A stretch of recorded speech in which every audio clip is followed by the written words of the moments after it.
председателот ќе има, почитуваниот председател Иванов, ќе има многу работа, бидејќи ние имаме намера да покренуваме многу истраги во врска со сите прислушкувани разговори и за финансиски истраги. Имено, на крајот уште еднаш сакам да ја искажам важноста на конфискацијата во кривичната постапка и дека никој не може да ја задржи непосредната и посредна имотна корист прибавена со кривично дело, при што би сакала да го цитирам и член 97 став 3 од КЗ кој вели: Одлука за конфискација судот ќе донесе во постапка определена со закон и кога од фактички и правни пречки не е можно водење на кривична постапка спрема сторителот на делото. Во однос ќе се приклучам и на прашањето што го одговори мојата колешка за предметот Титаник. Бидете сигурни дека ќе има проширување на таа истрага и во делот на финансиска истрага и во делот на други дела и за други лица.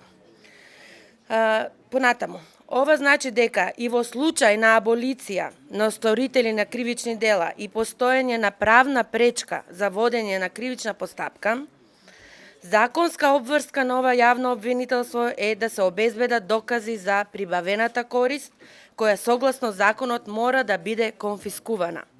Сакам да истакнам и дека Република Македонија ги има ратификувано најзначајните меѓународни инструменти со цел сузбивање на транснационалниот организиран криминал, во кој се пропишани обврски за примена на мерката конфискација во однос на сите приноси остварени со кривични дела.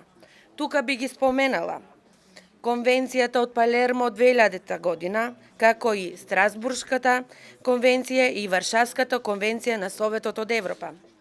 Предвид наведеното, ова јавно обвинителство во иднина интензивно продолжува и покрај другите со финансиски истраги со цел незаконски стекнатата имотна корист да се врати во буџетот на Република Македонија, односно на граѓаните на Република Македонија. Повторувам дека финансиските истраги интензивно се водат во ова јавно обвинителство.